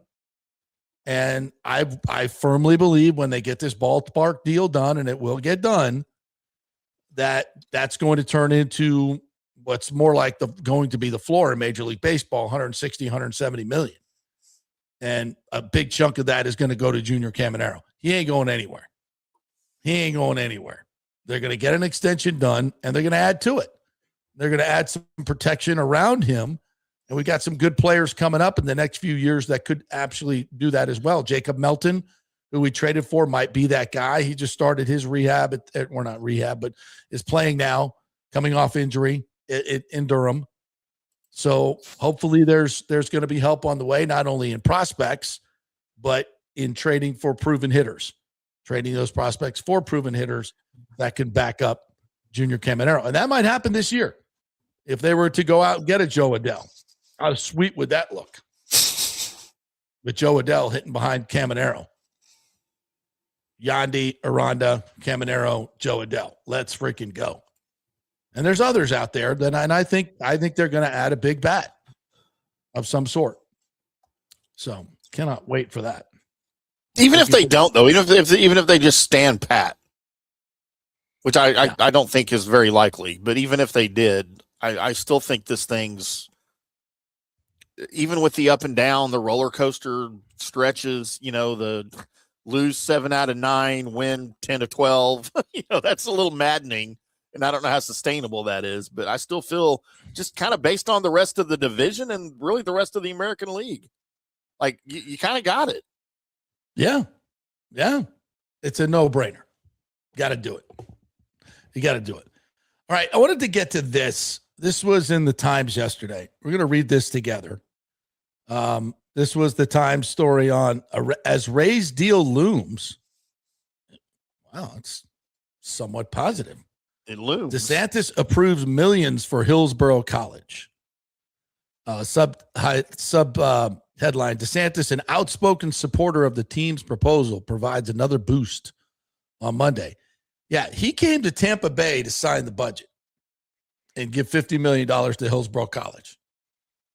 Now, I've seen stories written that got bigger headlines and more social media promotion that didn't have even 1/10 the gravitas of what happened yesterday. Like, this actually means something. This is an actual positive development where $50 million was handed out to get shovels in the ground and start rebuilding Hillsborough College. That, my friends, is known as a big fucking deal. How is it treated on our media? Not as big as closing down tennis courts and pickleball courts. Not as big as the 2 people who showed up that don't want their precious True Park to be disturbed with this new $10 billion bill. That got a lot more play. The Hillsborough College land is worth more than Tropicana Field. That ridiculous statement, most ridiculous idiocy, got tons of play with all the negative people. We did videos on that one. Oh, my God. But actually allocating $50 million and signing it in Tampa Bay and saying we need to get this done in Tampa Bay, things that are actually happening, money being distributed, that's not a big deal. Well, it is here on the JP Peterson Show. So to us, this is a major story, and we're not going to hide it. And as they write here, Governor DeSantis' final state budget officially includes $50 million in funding tied to the Rays proposal for a stadium on Hillsborough College's Dale Mabry campus. DeSantis, who will leave office in January after serving consecutive terms as governor, blah, blah, blah, signed a budget. In February, he endorsed the Rays proposal alongside Major League Baseball Commissioner Rob Manfred. Remember that happened? Ken Atwater, the college president, the good doctor who was here on Friday, was among those invited to stand beside DeSantis as he inked the spending plan. Seems like a big deal, Timmy. You would think. You would think. Like it never happened. What else we got here? Campus improvement is intended for the college redevelopment that the construction of the Rays' proposed stadium would necessitate. Oh, we got things happening. Quote, if that does come to fruition, DeSantis said of the Rays' proposals, no one's going to benefit more than Hillsborough College. That's right, folks. There are wait a minute, Tim. There are benefits? I thought we were just putting $1 billion into the back pockets of the owners. That's what I was told. Oh, wait a minute. There are community benefits? Oh, I don't think this might be the first time I've read this in the Times. Let me see what this is all about. There's actually some good coming of this. Oh, wow. Hadn't read that before. Quote, it's going to be a huge, huge thing for this campus. It really got to elevate it to the next level, and we're committed to making sure that we, the state, capitalize on those opportunities on behalf of Hillsborough College, said the good governor. How about that? Huge, he said. Huge thing, Timmy. Huge, he said. The baseball team, in addition to the stadium, has proposed a surrounding mixed-use development with entertainment, restaurants, hotels, with the funding approved Monday, a revamped Hillsborough College. Wow. All that's happening? I thought we were just building a stadium. And we were paying, and the public was paying for all of it. That's what I read. Previously, it was uncertain whether the college would be able to secure the state funding without the Rays first reaching a binding stadium deal. But Florida legislature assigned the funding in May, days after Hillsborough County Commission and Tampa City Council both approved a non-binding MOU with the Rays for $2.3 billion stadium. The team is, quote, working actively on definitive agreements and intends to bring them forward very soon, Rays CEO Campay Gabby told the Times earlier this month and the JP Peterson Show. We got this story first. For DeSantis, who is in 2022 expressed opposition to allocating taxpayer dollars for professional sports. Here comes the part where we talk about all this conflict of interest that we have to include in every part. Monday's funding approval represents his latest show of support for the Rays proposal, which, as presently constructed, includes a nearly $1 billion public contribution investment. That's what I call it. In February, weeks after the initial news conference, DeSantis and the Florida cabinet voted to give the college 22 acres of non-conservation land for a Rays stadium. Quote, I've said it from the beginning. I don't want to lose a Major League Baseball team. Reiterating, while Orlando remains a viable suitor, Tampa is his preference.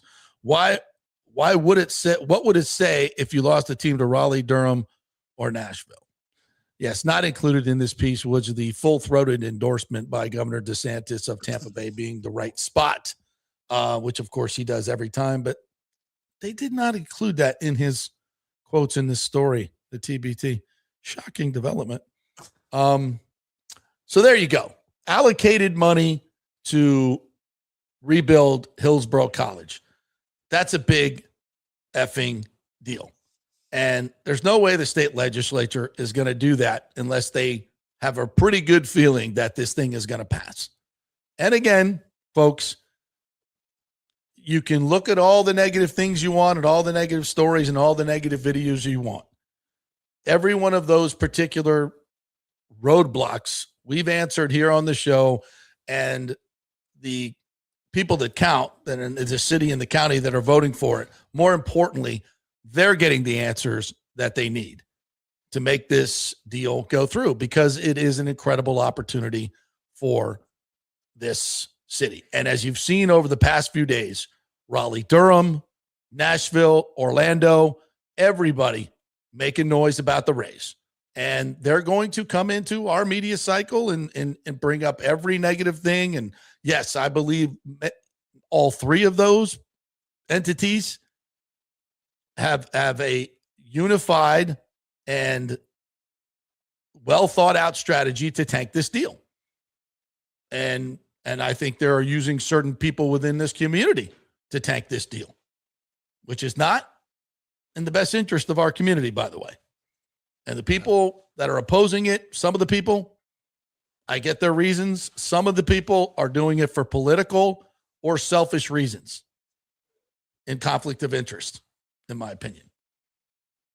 But the people who count that I'm talking to, Ken Babbies, the Ken Hagans, the Alan Clendenins, and others involved in the negotiations, Those are the people that are going to make the votes. And those are the people who are telling me things are going well. We're going to get the documents done, and we got the votes to get it done. We believe. So that's what counts to me. But all the other stuff y'all want to believe that I'm the only one on the deck of the Titanic playing the violin, whatever. Call me what you will. I'm just going by what I'm being told. Comprende?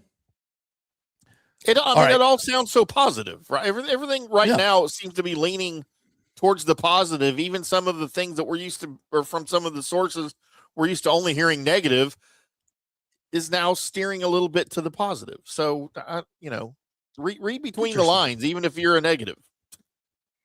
Yes, that is well thought out. Boo Shiesty says, I'm a bit disappointed that the tremendous trio aren't doing better in all-star voting. Those guys are having a heck of a season. It's a shame they're not getting more fans voting for them. Well, first of all, make sure you go vote for Junior. You can vote twice a day. So do that. Get the link. It's all over the place. You can go to MLB.com and get the all-star link. Vote for Junior. I think he's going to make it, obviously. I think all three will make it.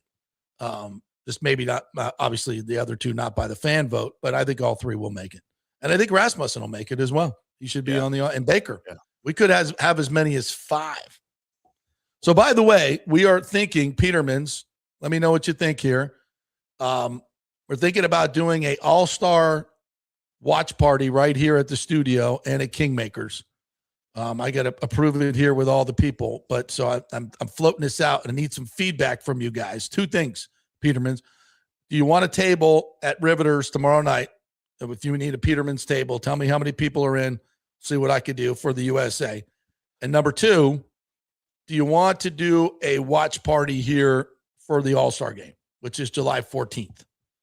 We can have some Riveters wings come in. We're thinking of doing is we're going to launch our subscriber program. And if you become a subscriber, you will get invited to the party. How about that?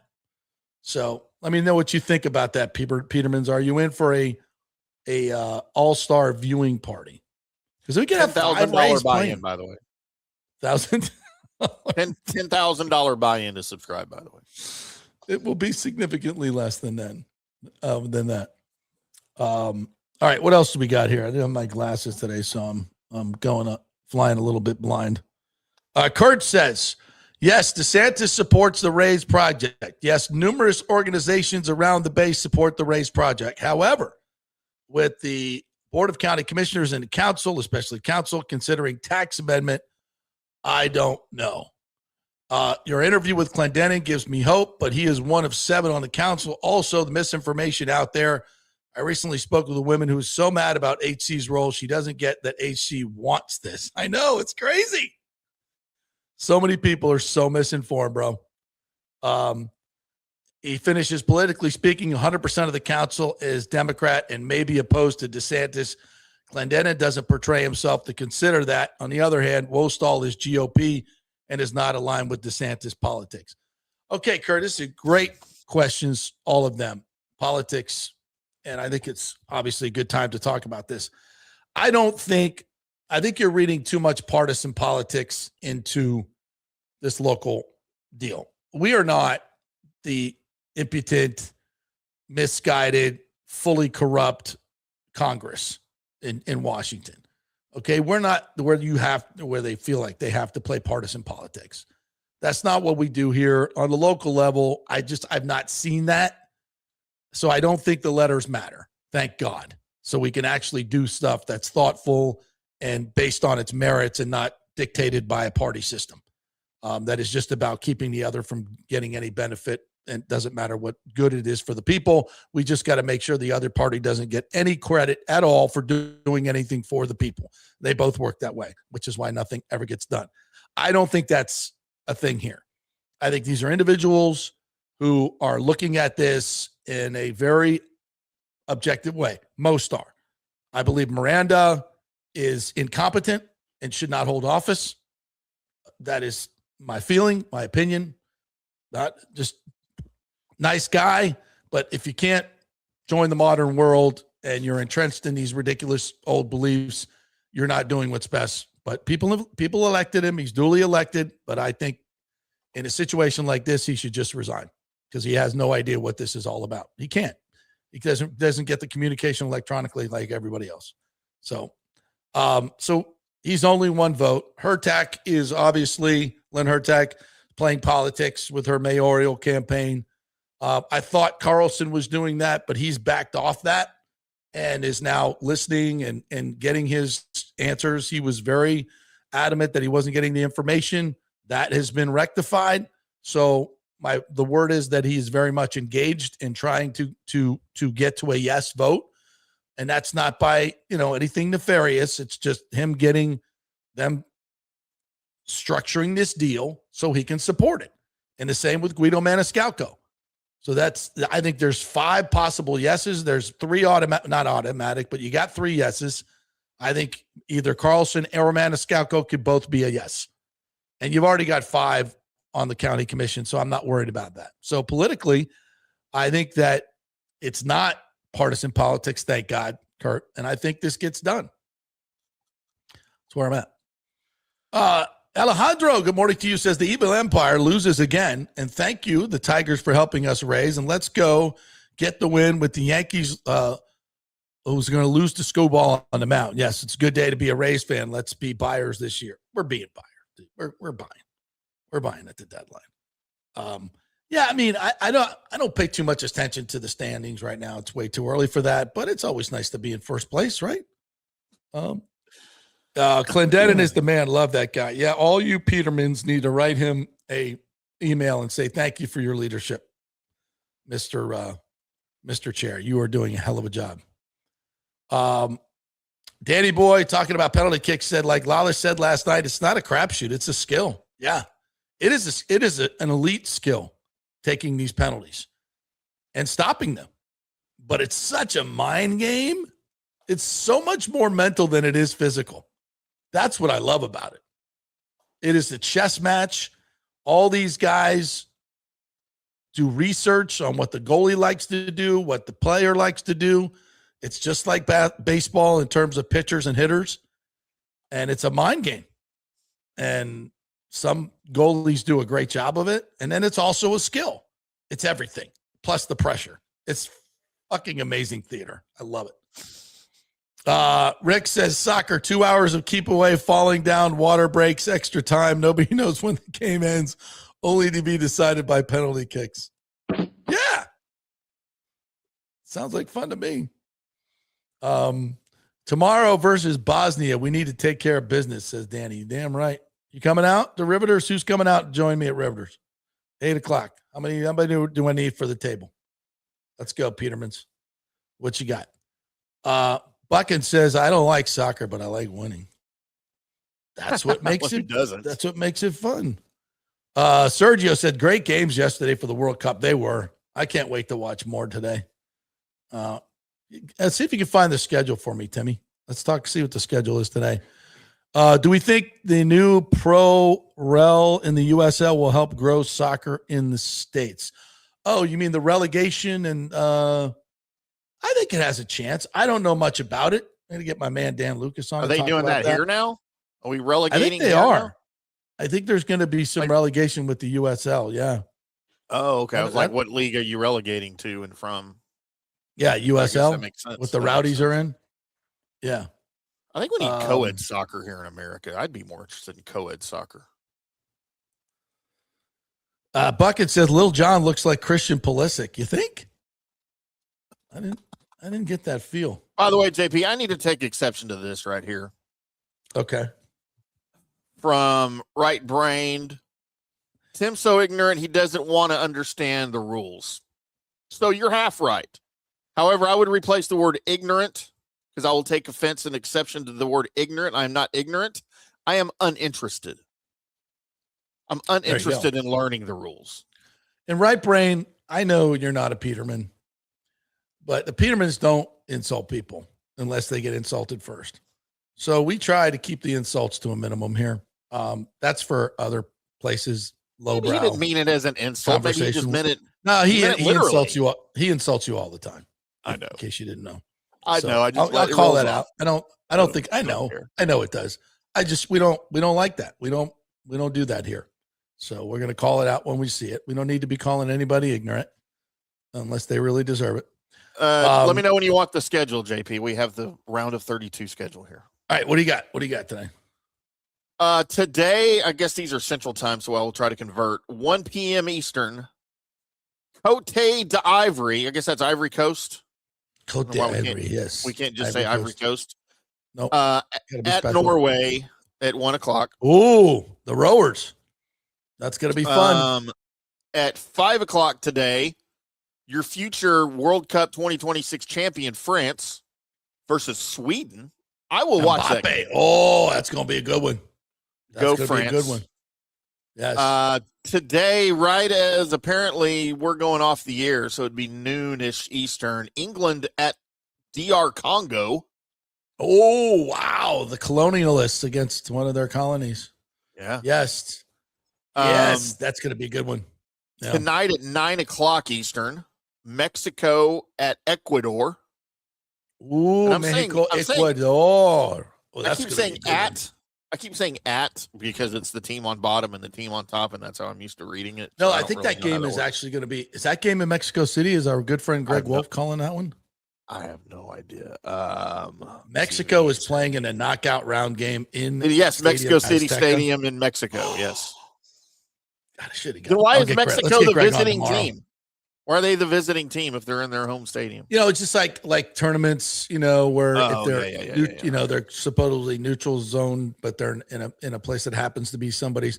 They usually make them the visitor, and they have to be in the visitors' clubhouse, so they don't have any home field advantage. Gotcha. That bullshit. Yeah. By the way, I misspoke, JP. England and Congo is tomorrow at noon. Okay. So the games today are Ivory Coast and Norway, France and Sweden, Mexico and Ecuador. And then tomorrow we've got England and Congo, Belgium and Senegal, and USA against two teams. Bosnia. Because America's so good, they got to put two other teams on the field, Bosnia and Herzegovina. Yeah. It's just not fair. It's not fair. But I cannot wait for that game to tomorrow. So who wants to join me at Rivers? I didn't say I was buying. I might get a first round, but I'll bring you some swag. How's that? And then,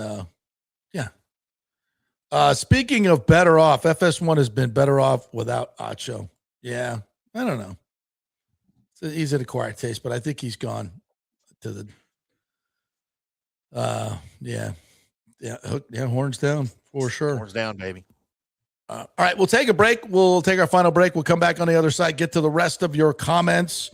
I have a thought on sports radio in general. There's been some happenings in the industry that I want to comment on, and I will do that when we come back. Also, the Lightning Development Camp is underway today, and there's a special duo that I'm very interested in watching, so we'll get to that story next as well. We want to remind you folks that they are celebrating at the Gold and Diamond Source as the great patriots that Julie and Steve Weintraub are. They love America. They're celebrating the 250 years of freedom and the 4th of July. They're going to help you celebrate by offering the $1,000 gift card match. Yes, the $1,000 gift card match is back. The world famous. That gives you $2,000 in spending power for just $1,000. The Golden Diamond Source is proud to say that most of their jewelry lines are made in America. How about that? American family owned, trusted for over 40 years. They even open on July 4th with special holiday hours. So today and tomorrow only, $1,000 gift card match. Put in 1,000, you get 1,000 back, 2,000 total, 2 cards. If you want to do 500, you could do that. You can do 100, but up to $1,000. Make your money count at the Golden Diamond Source, 3800 Olmerton Road, and they are Patriots. Back in 3. JP here for Genesis of Tampa and the Murphy Auto Group. I think the best way to experience a business is to use that business. And I just did at Genesis of Tampa. Just bought a GV70, a 2023, and it feels and drives all new. It's an absolutely fantastic car. The technology, the comfort, and the price, absolutely outstanding. Frankly, I never thought I could get into a car like this, but they made me a deal I could not refuse. And I also get the VIP service where you can just drive right up, their pit stop service. They'll top off all the fluids, make sure your air in your tires is good. New wipers if you want them. If you need extended service, they will come to you, bring you a courtesy car, and then bring your car back. What more do you want? The experience was just VIP all the way. And you can get that at Genesis of Tampa. And don't forget, you can get extended warranty, which I did. So I have worry-free miles up to 100,000. And all they do is just take it in. Actually, I don't have to take it in. They come to me. It's perfect. It's Genesis of Tampa right there, 801 East Bears Avenue, right off of 275. Go see them and tell them JP sent you. Big thanks to Italiano Insurance, the great folks over there. They will soon be part of Gallagher Insurance. A little name change, but same great folks, same great customer service you've known for over 65 years. They do all the work. You save all the money. ItalianoInsurance.com at 813-877-7799. Hey, the Golden Diamond Source wants to be your family jeweler. So don't wait any longer to find that one-of-a-kind perfect engagement ring for that special someone in your life. At the Golden Diamond Source, they can design anything you want personally. The Golden Diamond Source can help you trade in your old broken jewelry and use it towards a new purchase as well. And with gold prices at record high, now is the best time to do it. They only sell natural diamonds at the Golden Diamond Source. So if it's a real love, it should be a real natural diamond. Don't start your relationship with a fake diamond. Bad idea. And with the Golden Diamond Source first-time buyer program, you can learn all about the 4 C's in all the different shapes and styles. And they are able to show you a huge selection of inventory to choose from. And don't forget, 0% financing for up to 5 years. If you finance $5,000, it's only $83 a month. Make sure it's a Golden Diamond Source diamond, 3800 Almerton Road, always online at goldendiamond.com. It's the love you give only at Golden Diamond Source. Hey guys, you already know that Riveters is the best sports bar in all of Tampa Bay, but now it gets even better for Rays baseball season. During all Rays games, check this out, $6 Tito's, $6 Jack, $6 margaritas, all during Rays games. Are you kidding me? And that's always a great pour from the great bartenders at Riveters. Great service, great food, everything is fresh, nothing is frozen. And let me tell you, if you want baseball and wings, you will not find any better than Riveters. Their sauces, like the blue cheese and the ranch and everything, is handmade, and the wings are big and they're perfect. Wings, baseball, Rays, Riveters. It all comes together during baseball season. Once again, in addition to all the great food and service, you get $6 Tito's, $6 Jacks, $6 margaritas. It's time to celebrate. Baseball season is back, and celebrate at Riveters. You know where it is, right there on Dale Mabry, just north of 275, just south of the stadium. See you there at Riveters. Pitch Roofing believes giving back is part of doing business the right way. That's why they proudly offer exclusive discounts to those who gave the most to our communities, including veterans, first responders, seniors, and teachers. And for listeners of the JP Peterson Show, there's even more good news. Pitch Roofing is now offering a special discount just for fans of the show. With so many roofing companies coming and going in Florida, it's important to choose a contractor you can count on long after the job is done, especially when it comes to honoring your warranty. Pitch Roofing is built for the long haul with a reputation for quality, transparency, and standing behind their work. Whether it's a repair or a full replacement, their team delivers honest guidance, quality workmanship, and no high-pressure sales. Call 727-67-PITCH, 727-677-4824, or visit pitchroofing.com to schedule a free estimate. Pitch roofing, roofing done right. Let's go. Right now, back to the show on FanStream Sports.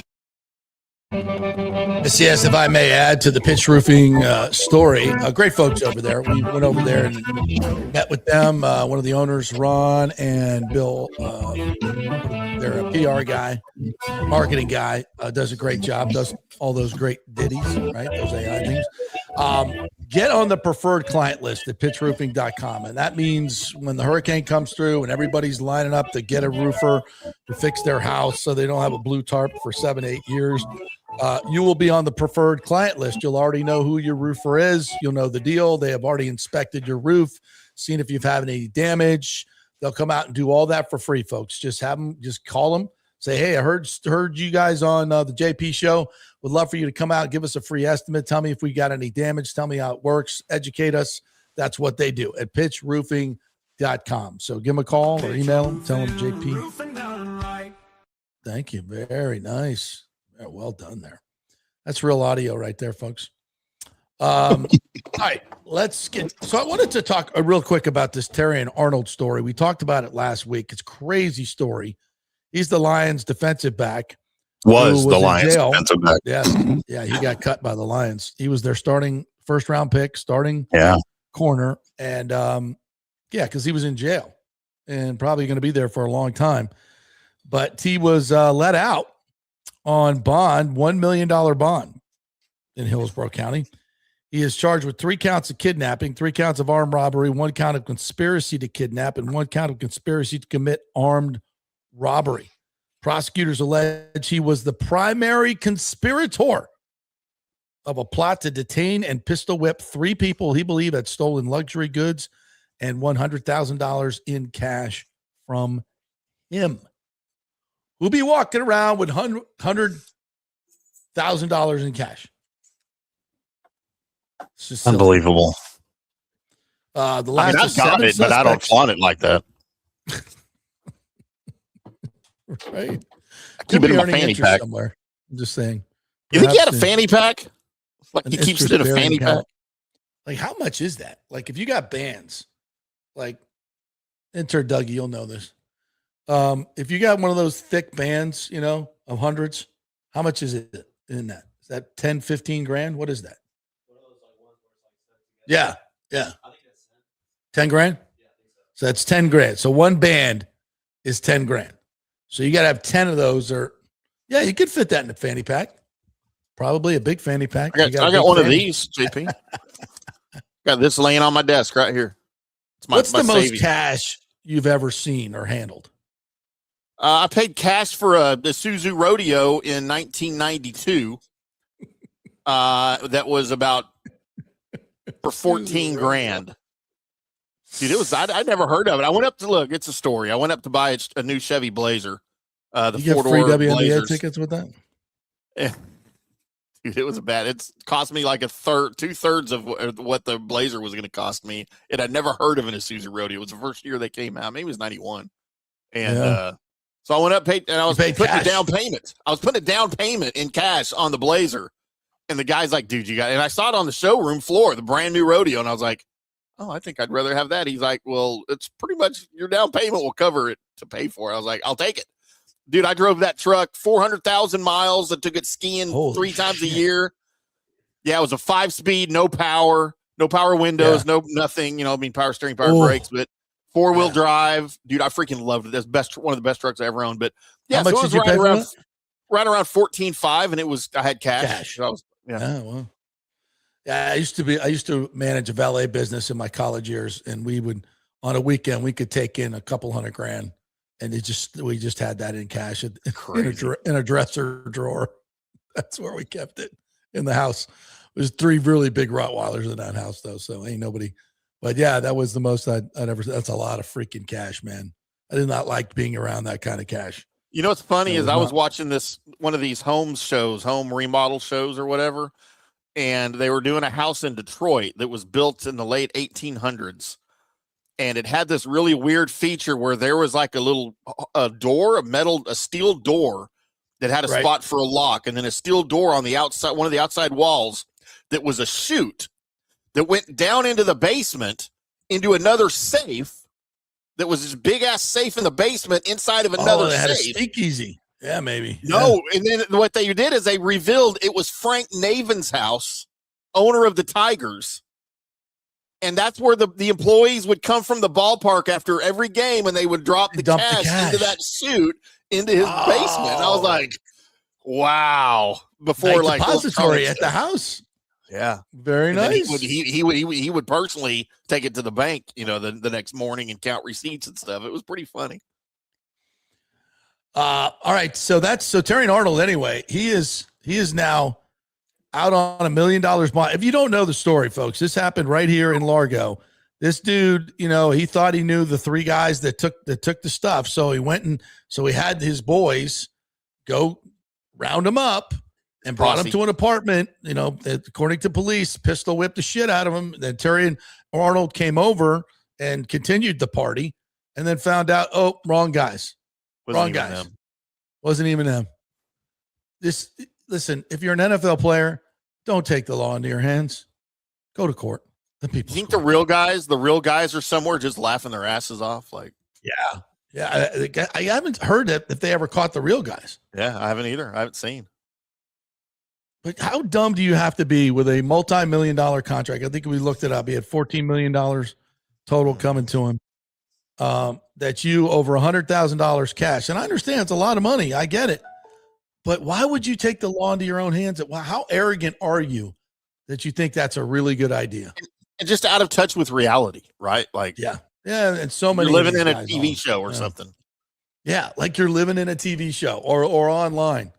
Like this is some type of game, Grand Theft Auto. No, no, it's not how it works. All right. Kurt Thorson says Pro Bowl means so much less now. Deion Sanders' son was a Pro Bowler, for crying out loud. I know, but those are people that are added. If you're voted to it, it means something. It's different. Yeah. Yeah. The extra ads, no, those are all meaningless. We understand that. You think John NFL Hill contracts? I've always wondered that, JP. Maybe NFL contracts, like you get a bonus if you're a Pro Bowler. Yeah. Is that any kind of Pro Bowler, or if you're added as a replacement, is it different, or do you have to be voted in as a Pro Bowler? I wonder how those things work. How those payouts? I'm sure it's probably listed in the contract, and it's probably one of the main. You have to be voted as a starter to get the bonus, right? Or a backup. Voted in as backup.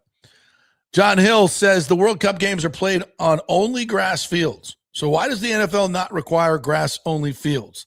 The stadiums with artificial turf had to remove the fake stuff to host a soccer game. Yeah, because Jerry Jones had to put all grass inside AT&T Stadium, and it's an ordeal, man. It is an ordeal. They have the grass in there, and then when there's not a game going on, they have to roll out this huge, elaborate contraption onto the field that covers the entire field with whatever the kind of light is that helps the grass not die. Like it's a huge expense, and it's a huge ordeal. Obviously, having the World Cup games counters that expense, but I don't know that he'd want to do that just for the NFL season. They can afford it. But listen, it has to be enough to the players to include it in the CBA. They can do it, but they're going to have to give up something. So, the players can bitch and moan all they want, but they can force the owners to do it. You just have to give up something. It'll probably be in terms of the cost. But I think we're to that point now. This needs to be done. Hell, Florida State replaced their field. It's cost $360,000 to put down a new field that they roll in. That's, in terms of the NFL, that's not that much money. It's not that much money. So get it done. Get it done. Reduce the injuries. And I always love, the research says, who's doing the research on that? Research says that grass fields have as much injury. No. Players know. The players know, and they don't want any part of it. Pooh Shiesty says it cost me a lot more than $169 to get my drain line checked twice per year. Are we talking about the same drain line here, Pooh Shiesty? No, that's a great deal. That third generation plumbing runs. It's a great deal. That's why you should do it. $169. John Hill says mini wrestling all-stars appear Saturday at OCC Roadhouse in Clearwater. Ashley, many are the shortest wrestlers. She's coming for the weekend, so we might take that in. Oh, we have midget wrestling here that Johnny and I go to all the time. Yeah, I think we might take that in. She might be interested in that. Absolutely. Michael LaRue says, it was explained to me that the Glazers don't like extending players before their contracts are up because they'd rather keep their cash invested and let it grow as long as possible. See Godwin, Evans, Winfield. Well, Baker's contract is up at the end of this year. Mm-hmm. So you're saying they don't want to get it done. They want to make the interest on the money for 9 months, 7 months. Okay. Billionaires. I would say in this case, it's your quarterback. Commit to him, make it right. Kurt mentions a Caminero likely in the home run derby this year after being a runner-up last year. I'd like to see that. Every team in the AL are World Series contenders, according to Chris Cole. Well, I guess at this point, mathematically nobody's even eliminated. So But seriously talking, should the Rays, now that they've done this course correction and they're 14 games up in first place, yeah, you got to be an aggressive buyer with the American League up for grabs. Hell yeah. I mean, what are we doing this for if it's not for now? I'm so tired of the future for the Rays. It's all we've ever talked about. Let's go for it. And this is what better year to do it than this year with the stadium. Stadium gets approved in mid-July, which I think it will, maybe late July. Then, and I think the deadline is early August, Timmy? Something like that? Mm-hmm. Yeah. I think you definitely need to be aggressive. Kurt Thorson says a TBT reporter asked DeSantis a question about AIDS medication. It was a gotcha question, and DeSantis called out TBT specifically. Well deserved. Well done. Well done. Well done. You don't have to answer questions, especially the way they're postulated sometimes, that they're gotcha questions, as always. Yeah. The TBT hates DeSantis and everything he stands for. But remember the guy that you endorsed, TBT, against DeSantis, who they found in a Miami hotel room with gay prostitutes and drugs. That's who you supported and continue to hate DeSantis. Still wish you would have won? Probably not. Probably they do. Anything but DeSantis.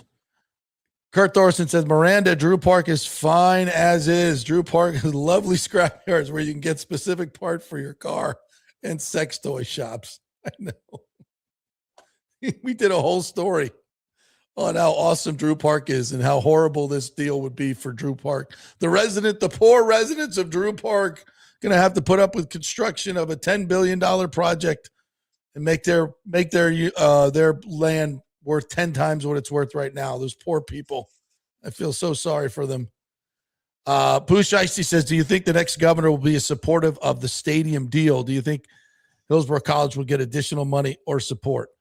Well, the next governor is likely going to be Brian Donalds, who is, I think he's an FSU guy. So I think he's pro stadium.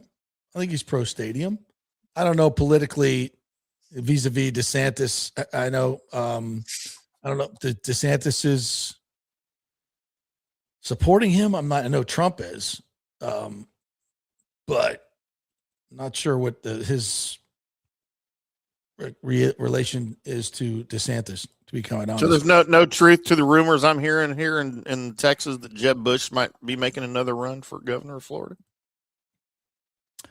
Wouldn't matter if he did. Nobody likes the Bush family. What? No thank you. Who doesn't like the Bush family? I get HW, but what's wrong with W and Jeb? Those are my dudes. I think that's been played out. I think that story's been written. I think we're done with that. Probably. I think we're done with that. Danny Boy says that pretty much assures that St. Pete will not get the new stadium. MLB made that clear months ago. Yeah. People want to keep talking about St. Pete, man. Shadow of the stadium. Keep talking about it, dude. You've always been wrong. Always.